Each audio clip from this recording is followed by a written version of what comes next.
Hello and welcome to our Intune introductory series. Today we're going to be configuring MFA and compliance. It's multi-factor authentication in case you've been living under a rock the past 10 years. It's the new hot thing in security. Today I'm your host, Michael Riley, CTO here at Hazy Tech. And with me is Dylan Lang. Dylan, you want to say hi? Hello, everyone. Awesome.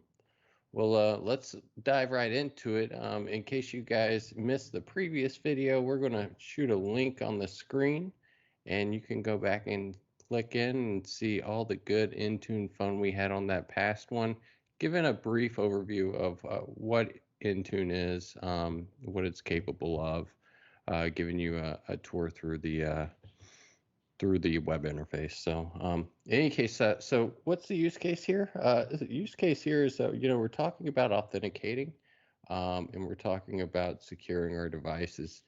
So first and foremost, again, if you've been gone for the past, 10 years, I mean, the idea is we're trying to centralize directories. So, we're going to give people you can authenticate across any device using one account. Second, we're going to do some two-factor authentication. That way, we're going to get into some statistics here shortly, but to give a real understanding as to why it's as important and why everybody wants to hammer you with it. Then we're going to look at, another thing to include is the Azure Information Protection. So not only do we have the MFA, but we have the AIP to help protect the document and data that you have on the device. And finally, why do you want to configure stuff like this? Compliance. Most people are looking at some sort of PCI, HIPAA, or SOC. If you're in the EU, you have other. I forget, what is it? GDPR.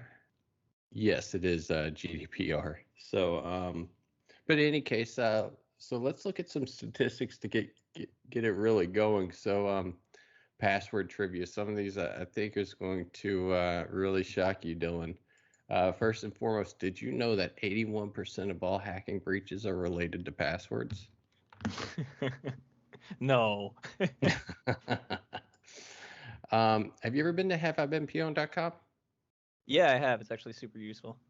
Yeah, it's super useful. We use it all the time. If you ever want to check out to see if you are currently using a password that's out there on the dark web and is for sale, they have 500 billion with a B. My former mentor used to always say, passwords just in a repository. So it's all hashed. I mean, they're not going to be able to pull it. So he's not going to give you out your password if it has been compromised. However, you should check to see if your password's compromised because, we'll get into that here in a second because only 6 unique passwords are used to guard against 24 different accounts. Is that surprising, Dylan? It is because I use a randomly generated password for like everything. Yeah. So yeah, we KeyPass or what do you use? LastPass? LastPass, yeah. Yeah. So it goes into passwords that are used personally, often bleed over into professionally. So somebody's Twitter account or something gets compromised, and and they're using the same password as for their work stuff. That means your data is at risk. And another shocking thing, again, from Verizon, 28% of all data breaches are targeting small businesses. Why? Because they're softer targets. You're easier to attack. You can be lucrative, and really, it's just they're preying on small businesses or anywhere they can generate some sort of revenue. And bad actors are always going to be out there if there's money to be made. So, and finally, in the most surprising statistic, and the reason why we're making this This video is, according to Microsoft, 99.9% less likely to be compromised if you have MFA. That seems unreal, doesn't it? Yeah, that's a high number, but I mean, I understand it because the minute you put that on there, every hacker that, well, quotes on hacker, but every Yeah. hacker that gets a hold of a password and plugs stuff in, the minute they see that MFA, they're gonna back off. There's nothing they can do. So we're actually recording this, probably a couple weeks before you guys are seeing it. But did you see the big news today about Donald Trump's Twitter? No, what? No. So somebody in Europe who's a security consultant cracked his Twitter password. You know what his password was? What? Mega 2020 exclamation mark. No two-factor, nothing. Wow. So I'm just saying, if the president is two-factor is a big deal. So and the weight that his tweets carry with the stock market, and Yeah. everything else, in the world, it just drives home the fact that we have, it is imperative to secure your business, and two-factor is just a great way to do so. All right, well, that's some interesting trivia. So, enough talking about. Let's dive into it. Dylan, why don't you show us a little bit more about how to configure MFA, and also a little some tidbits about compliance as well. Sure. Well, you can get here by either going to devicemanagement.microsoft.com or endpoint.microsoft.com. And all I did was just basically click on devices after that and then went to my Windows devices because what I want to focus on is compliance. So basically what we have here is a perfect example. You see 2 compliant devices and 2 non-compliant devices. This is going to be essential for what we have later because basically whatever is in compliance is what's going to receive MFA. These non-compliant devices are going to be not work related, essentially. They're going to be treated like a personal computer over a corporate computer. So basically, we're going to go into compliance policies real quick. I just want to give you a brief overview of how we decide compliance. So what you would do is you would create a policy. You would select the platform that you're on. So we're going to do Windows 10 because that's the most common one. You're going to go ahead and give it a nice description. I'm just going to put test for this. And then we're going to go into the actual compliance policies. Now, this is something to understand with this. You don't want to consider these a configuration profile, which is something that if it sees, for example, if it sees that we require BitLocker, this is not going to automatically install BitLocker for you. This is simply going to check if BitLocker is installed or not. And if it is, then it'll mark it as compliant. If it isn't, then it won't.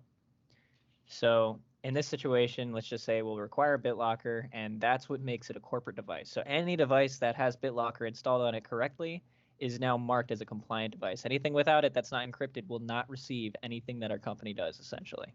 In this case, it would be MFA. So it won't even be allowed to get to the MFA point. It'll say this is not a compliant device. Therefore, no MFA, nothing is going to work, that kind of thing. So then you have some options. Sorry, I skipped right over that.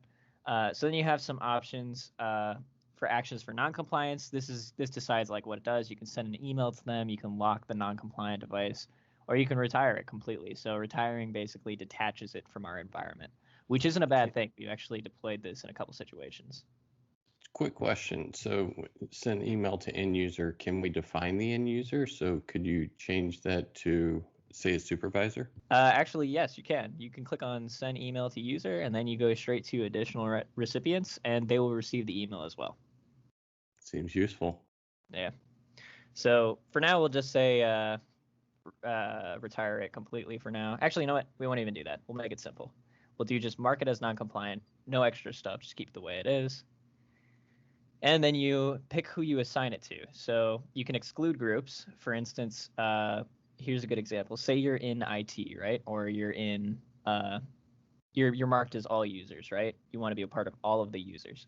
So say you want to exclude IT from that group. Even though Dylan, is a part of the entire company, we want to exclude him in his group. So we'll just include IT here so they don't ever get this policy. They have some workarounds, that kind of situation. So that's what's great about excluded and, assigned. After that, you'll just go straight here, and then you'll see that you can review and create. And you also notice that I didn't pick any groups. That's because I don't want to really apply this right now. We do have some policies already set up for this, but just to give you an idea. So we'll create. And now basically what this says is, okay, everything that has BitLocker is compliant, and everything that doesn't isn't. So now we're going to go over to another section called conditional access. And this is now where we're going to assign MFA to all of the compliant devices on our network. Hey, Dylan, why don't you explain what conditional access really quick is?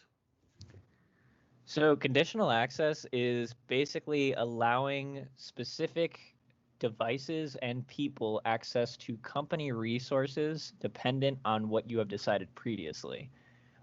Which is why I went over compliance first, because these are our limiters. This is what we're looking for, okay? So when conditional access is looking for something, if we're looking for a compliant device, this is what's going to determine it. And the conditional access is something that's going to block it or allow it. So you're, allowing access on a condition basis. Beautiful. Thank you. No problem. Now, if we go over here, click on devices and then conditional access, you're going to see another set of policies.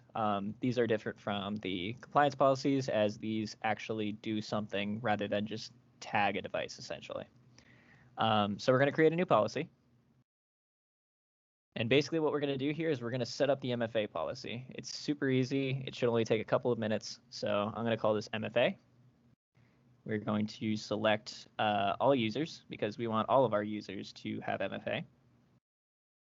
On cloud apps or devices, what we're going to do is select all cloud apps. This is everything relevant to Microsoft or anything that is included in your custom app section in Azure. So if you're making an app and you register it into Azure, this is where you would see it. For example, you can see here we have some applications that are outside of Microsoft's scope. So we have like a reporting system. If we wanted to block them out of that too, we could. So basically what we're going to do is go and click all cloud apps, because that's what we want to go with first. And then conditions, you can limit certain applications. So say you only wanted to apply this to Windows devices, right? Which isn't a bad thing, because if I roll this out right now, it's going to require it for every single device. So including Android, it's whatever you sign in on. As long as that device is compliant, then you'll be able to have access. Now, if you noticed, we only made a compliance policy for Windows. So basically, on other devices currently, you'll see that everything is marked as compliant, but some systems like iOS will require certain standard policies, and if they don't follow that, they're not compliant, and then they can't access certain systems that belong to the company. So it's just something you want to look out for. So for now, basically, we're just going to do Windows just to play it safe. So I'm just going to hit done. Real quick, before we go on from that, so let's talk about other devices a little bit more. So if I have, so we just configured it for Windows. So whenever I log into Windows, it's going to check, we're going to set up an MFA policy. So I'm going to be prompted for MFA credentials whenever I log in, correct? Correct. What if I add, but we also included all cloud applications. So what if I add, say, email to my phone? So if you have email on your phone, but it is not considered a Windows device, this will not apply the policy. It'll be completely separate. Interesting. But if you go in and set up compliance policies and everything, and then include it in this device platform, you can click iOS here as well, and that will include it in this policy. Interesting. So we could help, we could even control if an employee is able to add mail to their phone. Correct. Awesome. Thanks. No problem. So you have some other options here, like for instance, exclude certain states such as hybrid Azure AD joined, which we'll go in to detail later on in another video, exclude devices that are marked as compliant in case if you wanted to say, don't ask for MFA when a device is compliant because we don't want to worry about those, that would be this situation. We would say, exclude them from the list. But basically, we're just going to leave this unconfigured because we don't want to worry about the state. We're just going to put MFA on everything, essentially. Client apps, this is more specific. So if you wanted to say, well, we want to allow them into the local app on the computer for Outlook, and we also wanted to allow them to sync to their Gmail accounts and a couple of other clients, but we don't want to require MFA when they're on the browser. So anytime they're on the browser, we don't want them on MFA for whatever reason. Some people have specific reasons for very certain things. But in this case, we want it for everything. We want it, across the board. So we can leave this as unconfigured because by default, it's all of them. So that's just an explanation for that. And lastly, locations. This is another good example. If you were, say, in an office, you had that as a trusted location. When you're in office, it'll never ask you for MFA, that kind of thing. So you can do it that way as well. Now, if we sorry to cut you off right there, but it seems like it would be useful if you felt like your office was physically secure and nobody could, who wasn't in your organization, be able to log in from something that's on your site. It seems like it would help improve the user experience by configuring a location of, say, your home office, right? Yeah. So it is super useful for situations like that. If you have home offices, if you have, say, 3 corporate offices, and when people are there, you don't want them to worry about MFA. We actually have a couple clients that use this, and it's super useful. Awesome. Thank you. Okay, so now we're going to go into the grant section, and this is what's actually controlling everything. So when we click on this, we're going to see multiple options. And here's where you'll see require multi-factor, require compliance. There's a couple other things here like Azure AD joined, approved client app, app protection policies. There's a couple other things here we'll go into in a later video. These are a little more specific, like hybrid Azure AD includes on-prem devices and such like that. Right now, we're going to just focus on the Intune aspect. So basically, what we want here is require multi-factor because that's what we're going for, and require the device to be marked as compliant. Now, in our sandbox environment, we already have MFA. We have an MFA policy enabled just because we wanted to prep all of this. So we will get this error here where it says, don't lock yourself out. And every step of the way, it's going to tell you, make sure you're testing. Don't roll this out to everybody. And this is true. You don't want to just push out a new policy that hasn't been tested.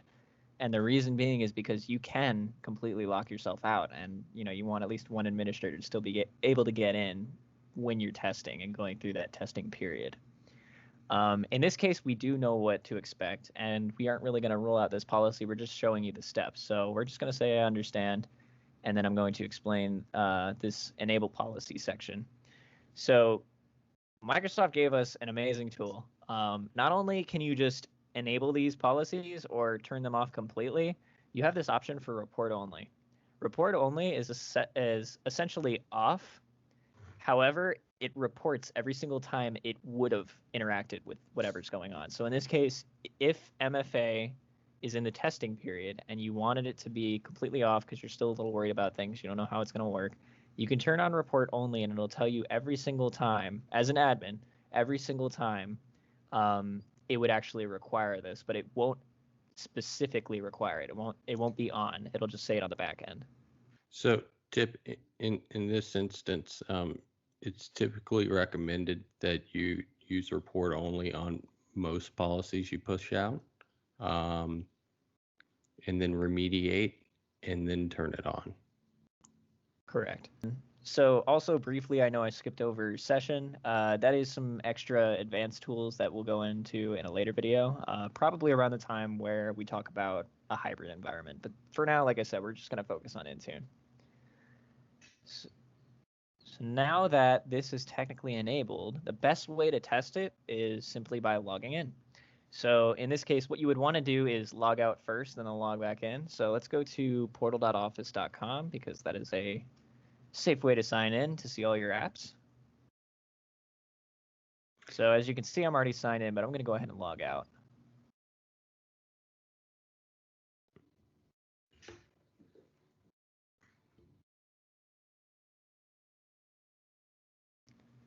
Alrighty. And now let's go back to portal.office.com. And here you see that we are basically at the login screen again. All right, so now that we're at the sign-in page, we're basically going to put in our information. And then here we go. We got the MFA. So what's great about MFA now is that you can get Microsoft Authenticator, which basically has this approved sign-in request where it'll send you a pop-up on your phone that you basically just tap and then click approve, and you're in. I love the push notification. Love it. It is amazing. You don't have to type in any numbers and stuff. No codes, no phone calls, no, emails, none of that. None of that. Just send a push notification, click a button, done. Yeah. So in this case, I am going to click on this just to show all the options. But basically what you have here is you have this Authenticator app. You can actually you pick the number from the Authenticator, because if you go into the Authenticator app itself, you will see a list of numbers for each application you use. You can type in that number, you can text it, or you can call it. I'm going to click text in this case just because I reset my phone recently. I switched to a different iPhone. And so I'm going to type in 262378. And now we are logged in. I'm going to say don't show again, and yes. There we go. MFA is up and working for everyone. Beautiful. So generally, super easy process. Takes only a couple minutes. And the only, difficult part is just making sure that you are testing, just making sure everything that is, making sure everything that you roll out is right before you roll it out. That's all it is. Awesome. Well, I appreciate that demo, and we hope that you guys found that insightful. So now that we've gone through that, let's click back over. Let's look at licensing again, and then we'll wrap things up. Alrighty. And if you've watched our previous Intune slide, feel free to skip over this. It's same spiel. So we took this directly off of Microsoft's site. Intune's included in the EMS product line that Microsoft offers. So if you're going with the E3 license, it's $880 a month. E5's $1480 a month. In a future video, we're going to go over the differences between the two. But for the vast majority of our clients and end users, we find that the lower option is the E3 license is the best. However, if you currently purchase Office 365, there's another license called Microsoft 365 Business Premium. It's $20, includes everything. That being said, Microsoft licensing is confusing. We are a silver partner. Do not pay MSRP for licenses. Please get with us if you have any questions. We can give you a better rate than what's listed on the slide. We want to work with you and understand your business goals and needs, and we can help identify the right license to fit your business needs. That being said, also each license is included with us with the managed services seat. So if you guys are in need for managed services, please reach out to us. Our contact information is below. Again, my name is Michael Riley. We are super grateful that you guys have taken the time out of your day to learn and listen with us. Any feedback is surely welcomed. If you have any questions, please reach out. Our email's on the screen. Our phone number's right there on the website as well. This is Michael once again. Thank you so much for your time. Yeah, thank you, everyone. I super appreciate your time. Hope you enjoyed the video. All right, and we will see you next time.